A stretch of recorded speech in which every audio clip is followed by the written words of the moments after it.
자, 예수께서 가라사대, 오늘 8번째 설교가 되겠고요. 예수님께서 말씀하신 팔복 중에서는 6번째가 되겠습니다. 마음이 청결한 자는 복이 있나니 저희가 하나님을 볼 것이며 라는 그런 말씀이지요. Pure in heart, 마음이 청결하다. 그래서 저 그림을 한번 골라봤습니다. 무슨 화장품 광고가 아니고요. 아주 맑은 물에 이렇게 그냥 맑은 물을 상징해서 제가 저 그림을 한번 생각해 보았습니다. Pure in heart, 마음이 깨끗하다는 그런 말이죠. 여러분 어떻습니까? 마음이 청결한 자는 복이 있다. 그러니까 that's me, 그런 생각이 드세요?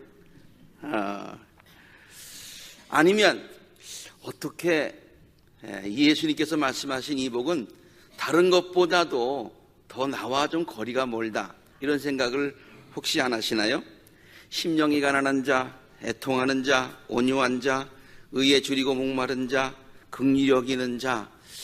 물론 그것도 쉬운 것은 아닙니다만은 청결한 자가 복이 있다라고 하면은 마음 가운데 조금 찔리는 것이 누구나 다 있을 것입니다. 그래서 이 말씀을 준비하면서 마음이 청결하다고 말씀하신 예수님의 뜻이 무엇일까 깊이 묵상을 하는 중에 첫 번째로 깨달은 진리가 있었어요. 그것은 내 힘 가지고는 청결할 수가 없고, 그렇지만은 하나님, 예수님의 은혜와 성령님의 역사로 마음이 청결하게 된 자, 내 힘으로는 아니지만은 하나님의, 예수님의 은혜와 성령의 강한 역사로 인해서 내 마음 가운데 더러운 모든 것들이 다 씻겨지고 깨끗하게 된 자는 복이 있다라는 그런 말씀으로 이해를 했습니다. 처음부터 마음이 청결한 자는 없습니다. 본래 인간의 마음 속에는 온갖 더러운 것들로 가득 차 있습니다. 인정하기는 좀 싫지만 그러나 그것이 현실인 것 같아요. 우리의 마음을 들어보면 마음이 청결한 자가 청결해야 된다고 그러는데 마음 가운데 찔림이 있는 것은 다 누구나 마찬가지인 것 같아요. 그래서 우리의 마음 가운데 청결하지 못한 것이 있다. 이것은요, 누구나 다 아는 얘기죠. 제가 쉬운 영어로 한번 얘기해 볼까요? I know, you know, 피차 know. 초창기 한국 교회에서 중요한 전도지로 아주 사용되었던 그런 전도지가 있어요. 그 전도지의 이름이, 타이틀이 박군의 심정이다 라고 하는 그런 책이에요. 전도지예요. 옛날에 인쇄가 된 것이기 때문에 조금 이렇게 좀 유치하게 보일 수도 있어요. 그리고 또 박군의 마음이라고 해서 박군만 저런 마음을 가지고 있는 게 아니에요. 우리 모두 다 안군의 마음이라고 해도 좋고 김군의 마음이라고 해도 좋고, 모든 인간의 마음을 대표하는 그와 같은 것을 박군의 심정이라고 그렇게 한 전도지가 있었어요. 이 전도지는요, 한국 교회가 나온 위대한 부흥사 가운데 한 분이셨던 이성봉 목사님이 아주 가는 곳마다 놀라운 심령 부흥의 역사를 일으켰던 목사님으로 아주 알고 있어요. 근데 그분이 1900년에 태어나셔서 65년도에 돌아가셨으니까 일제시대를 다 지내시고, 그리고 또 한국 전쟁도 다 겪으시고, 여하튼 한국 역사의 가장 격변기, 가장 어려웠던 때를 지내셨던 목사님이시죠. 그런데 또 한국 교회의 입장에서 보면은 그때가 선교사들이 와서 복음을 전한 이후에 한국 교회가 막 이렇게 부흥하던 그런 때였어요. 특별히 이렇게 하나님께서 귀한 종들을 통해서 부흥의 역사를 이루시는데, 이분이 가는 곳마다 놀라운 그런 그 심령 부흥의 역사를 일으키는데, 그가 늘 전했던 이야기들을 이렇게 한 책으로 모아놓은 게 있었어요. 그것이 명심도라고 하는 그런 책입니다. 도심명이라고 읽으면 안 돼요. 옛날에는 이렇게 읽었으니까 명심도, 밝은 명자에 마음 심자를 쓰고, 그래서 이 인간의 마음을 한번 밝히 알 수 있도록 그림으로 그려놓았다, 뭐 그런 뜻이 되겠습니다. 명심도. 이 명심도에 인간의 마음 상태를 이렇게 그림으로 설명을 해놨는데요, 얼마나 이 전도지가 이 말씀이 가는 곳마다 파워풀했는지, 저것을 이제 전도지로 만들자고 하는 그런 이야기들이 있어서 그 전도지를 만들려고 하는데 돈이 있어야지. 옛날에 한국 교회들이 돈이 많이 없었잖아요. 그래서 우리가 많이 복음에 빚을 진 것 같아요. 자료를 찾아보니까 저 명심도를 중심으로 해가지고 박군의 마음이라고 하는 심정이라는 전도지를 100만 장을 만들었는데요, 1955년에 100만 장을 만들었어요. 와, 굉장하죠? 그 모든 돈을 미국의 선교단체에서 이렇게 도와주어서 저 전도지를 만들어서 많은 사람들에게 전도를 하였던 그런 책입니다. 소책자예요. 그 소책자는요, 특별히 예수 믿기 전의 인간의 마음과 예수 믿은 후에 변화된 인간의 마음을 여러 그림들로 이렇게 설명해 놓은 전도용 소책자가 되겠어요. 그 책에 보면은요, 예수 믿기 전에 인간의 마음을 다음과 같은 그림으로 이렇게 표시를 그려주고 있어요. 맨 처음에 나오는 명심도에 나오는 건 저게 컬러풀하지 않았는데요, 나중에 그걸 근거해서 저 다시 좀 그린 것 같아요. 그 마음 한구석에는요, 마음 한가운데는 사탄이 이렇게 딱 자리를 차지하고 있습니다. 그리고 그 옆에는요, 온갖 동물들로 상징된 더러운 것들로 가득 찬 인간의 마음을 묘사하고 있습니다. 저기 지금 동물이 7개의 동물이 있는데, 그 인간의 마음에 여러 가지 더러운 것들을 7가지 동물로 비유했는데 왜 7동물인가? 제가 생각해 보니까요, 혹시 뭐 그랬는지는 모르겠어요. 그런데 이 목사님이 잠언서 26장 25절에 있는 말씀에 근거해서 아마 저 그림을 그리셨을 것이다, 그렇게 제가 한번 생각을 해 보았습니다. 왜냐하면 잠언서 26장 25절에는 이런 말이 있어요. 그 말이 아무리 좋을지라도, 이것은 가로에 있는 것은 제가 쓴 말이고요, 사람들이 아무리 좋은 말을 한다고 하더라도 그 말을 믿지 말아라, 그렇게 얘기했어요. 왜냐하면 그 마음에 7가지 가증한 것이 있습니다, 그랬습니다. 물론 이 성경의 7이라고 하는 얘기는 7이라는 정확한 숫자를 얘기한다기보다도 뭐 그냥 많다고 하는 것을 표현하기 위해서 쓴 말이기도 하지만은, 아마 이성봉 목사님이 그 7가지 가증한 것을 7동물로 이렇게 해서 인간의 마음에 그런 것들이 있다라고 그렇게 묘사를 한 것 같아요. 다시 한번 그 그림을 보여주시면요, 그 그림 가운데 개구리가 있습니다. 그 그림 가운데 개구리가 있죠. 저 위에, 오른쪽 위에. 그 개구리는요, 개굴 그러잖아요, 그렇죠? 그래서 인간이 그 헛된 말을 많이 한다는 거예요. 말로 짓는 죄가 많다는 거예요. 그래서 그 말로 짓는, 그 헛된 말을 많이 하는, 더러운 말을 많이 하는, 그 말 때문에 인간이 더러워지는 그 인간의 죄성을 상징하고 있습니다. 뱀은요, 간교한 마음을 얘기하고 상징하고 있고요. 그리고 저기 뭐 호랑이가 그려져 있는데, 뭐 호랑이든 사자든 그것은 혈기로 가득 찬 마음을, 사납잖아요. 그런 공격성, 그런 마음. 그리고 또 거북이가 있어요. 자세히 살펴보면은 거북이가 있는데 그 거북이는 느리잖아요. 그 인간의 게으른 죄성, 주님의 일을 위해서 좀 빨리빨리 일을 해야 되는데 게으른 거예요. 그 돼지가 또 있어요. 그 돼지는 탐욕스러운 마음을 상징하고 있고요. 그리고 염소는 음란한 마음을 상징하고 있고요. 공작새는 아주 화려하게 자기를 뽐내려고 하는 그런 그가 있으니까 교만한 마음, 자랑하고 싶은 마음, 하나님 자랑하지 않고 자기 자랑하고 싶은 그런 인간의 마음을 상징하고 있습니다. 자, 그런데 예수님께서 저렇게 우리 모든 인간의 마음이 저렇게 되어 있는데요, 예수님은 마음이 청결한 사람은 지금 청결한 사람은 복이 있다 그러면은 뭐 복 받을 사람 하나도 없는 거죠. 그럼 예수님은 본래 선하시니까 본래 보통 인간들의 마음을 모르시고서 그런 말씀을 하신 것이 아닐까, 이런 생각을 해보기도 합니다만 그렇지 않은 것 같아요. 마태복음 15장에 보면은 예수님께서 인간의 마음을 이렇게 잘 아시면서 말씀하셨기 때문에 입에서 나오는 것들은 마음에서 나오는 거라고 그랬어요. 그런데 그 입에서 나오는 것들이 사람을 더럽힌다고 그랬어요. 마음에서 어떤 것들이 있느냐?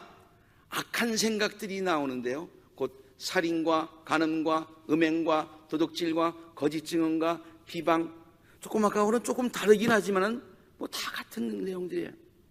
이성공 목사님은 일과지 동물로 비유했습니다만은 예수님은 이렇게 직접 살인, 간음, 음행, 도둑질, 거짓 증언, 비방, 이런 말로 표현했어요. 이런 것들이 사람 마음 가운데 더러운 것들이 있는데, 이런 것들이 입으로 나오면 또 입으로 나오는 것들이, 행동으로 나오는 것들이 그 사람을 더럽힌다, 그렇게 말씀하고 있습니다. 그러면 이렇게 인간들의 마음을 잘 알고 계신, 본래 깨끗하지 못한 것을 잘 알고 계신 예수님께서 팔복을 통해서 마음이 청결한 자가 복이 있다라고 하시는 말씀은 그저 듣기 좋게 멋있는 말로, 그러나 우리와는 상관없는 그런 복을 말씀하신 것인가, 헛된 가르침인가, 그림의 떡인가, 그런 생각을 해볼 수도 있지만은 그렇지 않다고 하는 거예요. 이 말씀을 묵상하면 묵상할수록 우리들의 마음이 청결하지 못한데 왜 예수님께서 청결한 자가 복이 있다고 하였을까? 그것은 우리의 힘 가지고는 청결하지 못하지만 주님의 힘으로, 주님의 도우심으로, 하나님의 역사하심으로, 성령의 역사함으로 우리들의 심령이 깨끗해질 수 있기 때문에 예수님께서 이렇게 말씀하신 것입니다. 다시 말해서 인간은 하나님 예수님의 은혜와 성령의 역사로 인하여 그 마음이 깨끗함을 얻을 수 있다. 그렇게 있는 그런 깨끗함을 얻은 사람이 복된 것이다. 깨끗하고 하는 깨끗함을 얻을 수 있다는 것이 복음이다. 그 기쁜 소식을 믿는 사람이 복된 사람이다. 저들이 하나님을 보게 될 것이다 라고 주님께서 가르쳐주고 계신 것이죠. 제가 이번 그 팔복 강의를 쭉 하면서 의로운 사람은 복이 있다, 가난한 사람은 누구다 하면서 그 원어를, 히라보의 원어를 자꾸만 얘기를 하니까 여러분들 가운데 이렇게 생각하시는 분이 있어요. 그거 우리가 신학생들도 아닌데 그거 꼭 알아야 됩니까? 그렇게 생각하시는 분이 있는지 모르겠어요. 그런데 특별히 이 예수님께서 말씀하신 이 청결이라고 하는 이 단어의 원어는요, 꼭 한번 살펴볼 필요가 있는 것 같아요. 그래서 어렵지만 한번 좀 들어보세요. 왜냐하면은 예수님께서 청결한 자는 복이 있다라고 말씀하신 그 본래의 말은 그냥 깨끗한 자가 복이 있다, 청결한 자가 복이 있다, 현재 청결한 자가 그런 자만이 복이 있다, 그런 뜻이 아니라는 거예요. 본래 그 원어에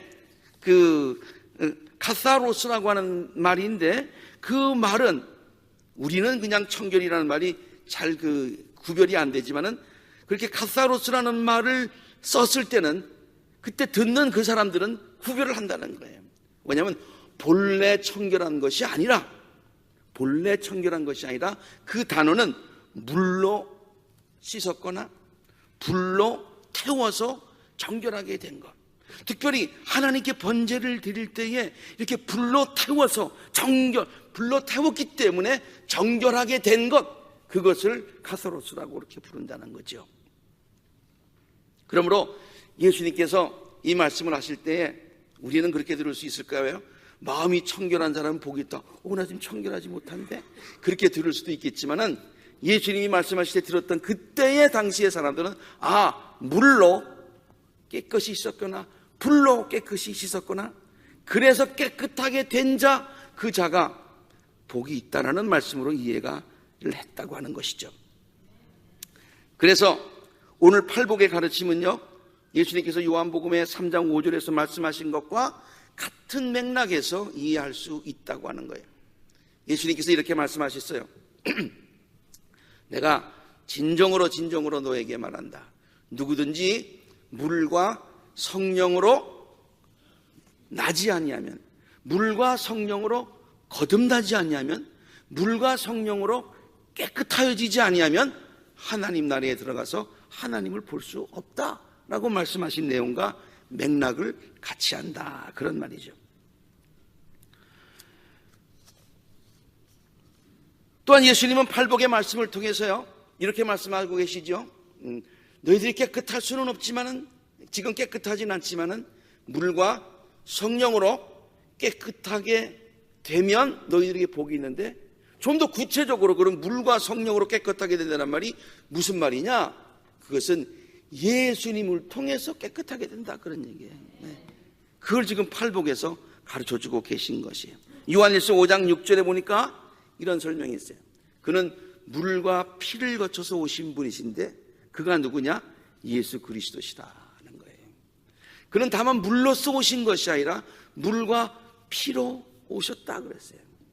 그래서 우리들을 물과 피로, 성령의 불로 깨끗하게 해주실 수 있으신 분이시다, 그런 말이죠. 우리들은 쫓아낼 수 없어요. 우리들은 제거할 수 없어요. 그런데 주님께서 쫓아주신다. 주님께서 정결케 하신다. 아까 그 명심도에 보면은요, 이 사실을 다음과 같은 그림으로 설명을 해주고 있죠. 제가 맨 처음에 보여드렸던 그림이 왼쪽 그림이에요. 온갖 사탄이 가운데 있고요. 그리고 그 온갖 더러운, 우리를 더럽게 하는 동물들로 가득 차 있는 인간의 마음. 근데 옆에 천사는요, 밖에 있고 성령도 밖에 있지만은 영접하지 않았기 때문에 아무것도 할 수가 없어요.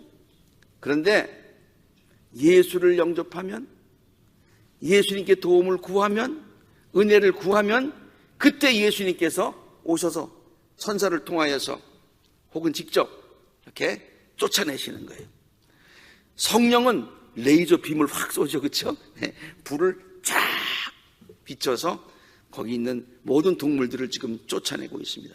그 동물들이 지금 전부 다 밖으로 쫓겨나가는 그런 장면이에요. 우리는 할 수 없지만은 주님께서 쫓아주신다, 그런 말씀이죠. 제가 시간 관계상 명심도의 그 전체의 내용을 말씀드리는 수는 없겠습니다만, 그 다음 그림이 하나 또 있는데요. 그것은요, 이제 예수님을 모신 마음이 되었어요. 예수님을 모신 마음이 되었어요. 그래서 아까는 그 안에 사탄이 주인이 되어가지고 이렇게 모든 것들을 컨트롤 했었는데, 이제는 십자가가 빛 대신 예수님이 그의 마음 가운데 들어오셔서 모든 것들을 주장을 하십니다. 그래서 모든 것들을 쫓아내셨어요. 그런데요, 재미있는 것은 저 그림에 쫓아냈으면 그냥 그것만 있으면 되는데 밖에 있는 동물들 사탄이 없어지지 않았어요. 그 옆으로 다 나가서 지금 있어요. 근데 어디를 보고 있어요? 전부 그 마음을 보고 있어요.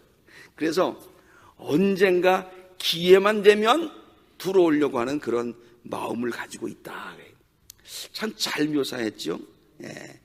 그래서 저 사탄들이 그 더러운 것들이 다시 들어오지 못하게 하려면 어떻게 해야 되느냐?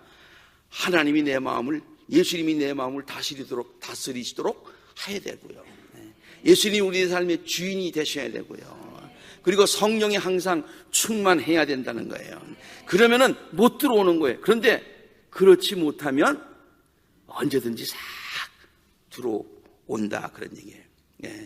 그리고 예수님이 끝까지 다스리시면은 예수님이 우리를 죽어서도 천국으로 인도하시고, 나중에 이렇게 다시 사탄이 들어와 가지고 지배를 하면은 이 책에서는 그걸 변절자라고 얘기를 했는데요. 변절자가 아니다가 하더라도 사탄이 다시 그 마음을 지배하면요, 그 그림에 나중에 아주 그 목걸이 쇠사슬로 그 형량 죄수들에게 끼우는 그 목걸이 해가지고 지옥으로 끌고 가는 그런 그림까지도 이 명심도에서 소개를 하고 있습니다. 아무튼 우리의 힘 가지고는 깨끗게 할 수 없었는데 주님께서 모든 것들을 깨끗게 하시고 모든 것을 쫓아내신다라는 그 명심도의 그런 가르침, 이건 물론 그 목사님이 만든 얘기가 아니라 성경에 있는 것을 그렇게 우리에게 그림으로 가르쳐 줬는데, 그 그림 보면서 금방 생각나는 게 있었어요. 그것이 바로 오늘 두 번째 함께 읽은 요한복음의 말씀이에요. 예수님께서 성전에 들어가셨는데 그 성전이 지금 엉망이에요. 엉망이에요. 성전은 청결해야 되잖아요. 거룩해야 되잖아요. 그런데 하나도 깨끗하지 않아요. 하나도 거룩하지 않아요. 막 장사하는 사람들이 가득했어요. 동물들이 가득 있어요. 예수님께서 우리의 마음이 성경은 뭐라고 가르치고 있습니까? 고린도전서 3장 16절, 누구든지 성전을 더럽히면 그 사람은 하나님께서 멸하시나니 너희들은 하나님의 몸은 하나님의 전이다, 그렇게 가르쳐 줬잖아요. 그렇죠? 요한복음 3장 16절만 기억하지 마시고 고린도전서 3장 16절도 기억하세요. 고린도전서 3장 16절은 우리의 마음이 성전이라고 가르쳐주고 있어요. 그런데 우리의 성전이, 저 지금 예수님께서 그 예루살렘 성전을 더러워서 치우신 것처럼 우리들의 성전이 온갖 더러운 것들로 이렇게 있잖아요. 그런데 아무도 그것을 치울 수 없는데 예수님이 성전을 청결케 하셨듯이 주님께서 우리들의 삶에 오셔서 우리들의 삶을 깨끗하게 해주신다. 저는 그 그림이 생각나서 오늘 두 번째 본문 말씀으로 그렇게 정했던 것입니다. 다윗은요, 자기의 마음 가운데 온갖 더러운 것들로 가득 차 있음을 잘 알고 있었습니다. 나는 모태에서부터, 태어날 때부터 내 마음 가운데 더러움이 있습니다. 내가 이것을 절대로 내가 치울 수가 없습니다. 깨끗하게 할 수가 없습니다. 그러니 주님께서 내 마음을 깨끗게 해 주시옵소서. 내 마음을 정케 해 주시옵소서. 그리고 내 마음 가운데 정한 마음을 새로 만들어 주시옵소서. 그렇게 다윗이 기도하고 있는 이유가 바로 거기에 있는 것이죠. 시편 51편에 있는 다윗의 기도를 몇 마디만 읽어보겠습니다. 주님께서 인자를 따라서 내게 은혜를 베풀어 주시고 주의 많은 긍휼을 따라서 내 죄악을 지워 주십시오. 제일 많이 쓰는 내 죄악을 지워달라는 말 가운데 인자, 은혜, 긍휼, 이런 말들이 많이 있어요. 왜? 이것은 내 힘으로 되는 것이 아니라 하나님의 은혜로 되는 것이기 때문에 그래요. 나의 죄악을 맑게 씻어주시고 내 죄를 깨끗하게 제하여 주옵소서. 물은 나는 내 죄가를 나오니 내 죄가 항상 내 앞에 있나이다. 우슬초로 나를 정하게 하소서. 우슬초니까 무슨 다른 게 아니에요. 무슨 이슬 같은 게 아니에요. 우슬초는 이런 풀 같은 거예요. 그래서 그것을 이렇게 양의 피를 묻혀가지고 그 다음에 자기 집 앞에다가 발랐을 때에 이스라엘 백성들이 출애굽을 할 수 있었잖아요. 죽음의 사자가 지나갔잖아요. 뭘 보고 지나갔어요? 그 피를 보고 지나갔죠. 그러니까 우슬초는 피로 정결케 한다는 것을 상징하고 있는 말이에요. 근데 다윗이 이렇게 기도합니다. 아까 물과 피로 깨끗하게 된다고 그랬는데 우슬초로 나를 정결하게 하옵소서. 내가 정하리이다.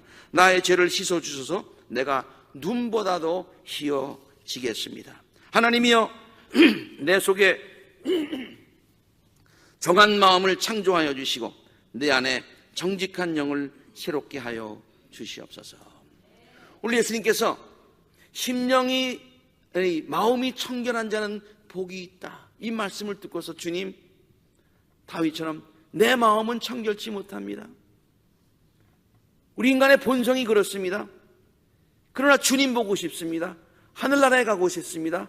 복 있는 자가 되고 싶습니다. 그러니 주님의 은혜를 사모합니다. 주님 내 마음 가운데 오시고 그래서 모든 것들을 다 청하게 하여 주시옵시고 그리고 내 삶을 다스려 주셔서 다시는 더러운 것들이 나의 삶을 넘보지 못하도록 인도하여 주시옵소서. 주님 내 안에 정한 마음을 창조하여 주시옵소서. 그렇게 다 함께 기도할 수 있는 우리 모두가 되기를 간절히 바랍니다. 자, 두 번째로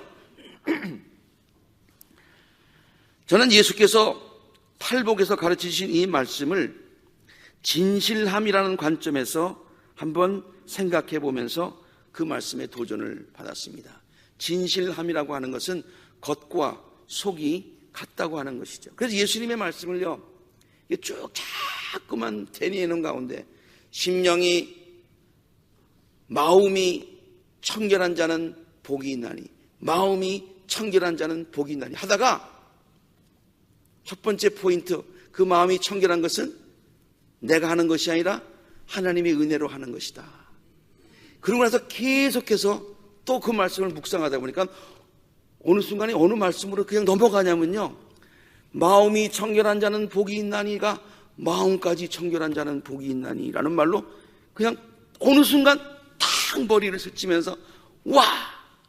라는 그런 마음을 갖게 되었어요.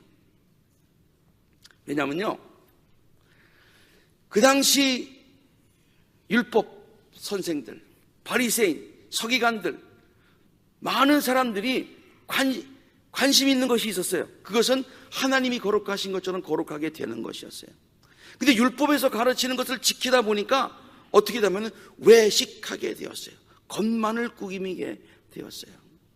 그래서 겉으로 보기에 깨끗하면 깨끗한 거였어요.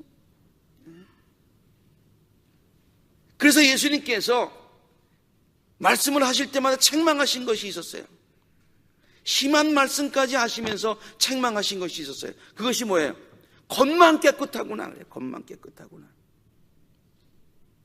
속은 더러운데 겉만 깨끗하구나. 예수님께서 책망하신 것이 바로 그것이었어요. 그래서 예수님께서 팔복을 가르치시면서 심령이, 이 마음이 청결한 자는 복이 있다는 것은 첫 번째 포인트도 있지만은, 그러나 예수님께서 그 당시 사람들에게 겉만 깨끗한 것이 아니라 마음까지 깨끗한 자가 복이 있다는 말씀을 하셨다라는 그런 마음이 제 마음 가운데 들었어요. 분명히 예수님은 그 생각 가지고 이 말씀을 하셨을 것이다. 겉만 청결한 것이 아니라 마음까지 청결한 자가 복이 있다. 이러한 자들만이 하나님을 볼 수 있게 될 것이다. 겉만 깨끗한 거 외식이라고 합니다. 위선이라고 합니다. 위선은 위장된 선이라고 하는 것이죠. 예수님이 이것을 회칠한 무덤이라고 아주 겉으로 볼 때는 그래. 그러나 안으로 들어가면 썩은 냄새가 난다는 얘기예요. 양의 털을 쓴 늑대다. 그랬어요. 저 그림을 보고서 깜짝 놀랐어요. 그림 참 잘 그렸어요. 양인데 안에는 늑대야. 첫째로 위선이라는 말은요, 선하고 성결한 것처럼 보이지만은 실제로 그렇지 않은 것을 말하죠. 겉과 속이 다른 신앙을 말합니다. 두 번째로 위선적인 신앙이란 본질에서 멀어진 껍데기 신앙을 말합니다.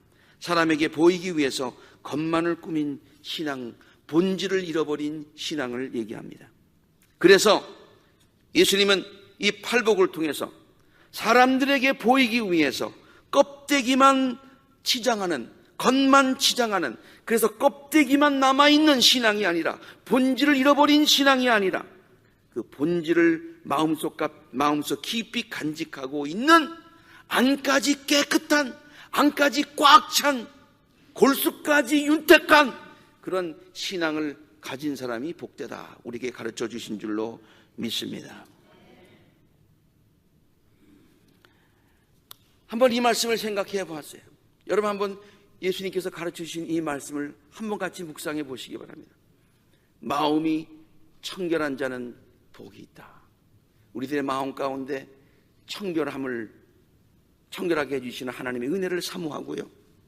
그리고 또 마음까지 깨끗한 자가 복이 있다고 하였으니 우리들의 마음까지 신실하게 깨끗한 그러한 신실한 신앙을 가져야 되겠다는 그런 마음의 말씀의 도전을 받으실 수 있게 되기를 간절히 바랍니다. 예수님이 이렇게 말씀하셨죠. 마음이 청결한 자는 복이 있나니 그들이 하나님을 볼 것이며. 그 말씀을 오늘 저는 두 가지 제가 풀어서 해석 같이 은혜를 나누었습니다. 결론적으로 말씀을 요약해서 드리면, 하나님 예수님의 은혜와 성령의 역사로 마음이 청결하게 된 자는 복이 있나니 그들은 하나님 앞에서도 거룩한 자로 인정받아서 거룩하신 하나님을 뵙는 복을 누리게 될 것이고, 두 번째, 겉만 청결한 것이 아니라 마음까지 청결한 자가 복이 있나니 그러한 자들만이 하나님을 진실하여서 신실하여서 신실하신 하나님을 볼 수 있게 될 것이다. 함께 기도하시겠습니다.